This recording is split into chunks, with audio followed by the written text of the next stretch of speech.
Create a comprehensive tutorial on restoring old, faded family photographs using Photoshop's advanced color correction tools.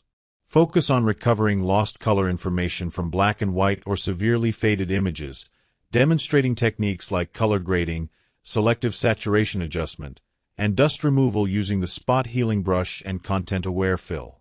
Include practical tips for handling common issues like water damage marks, creases, and discoloration. Show viewers how to create natural-looking results that honor the original photograph while bringing it back to life. Cover non-destructive editing practices using adjustment layers and smart objects. This tutorial should appeal to both genealogy enthusiasts and professional photo restorers, emphasizing patience and attention to detail.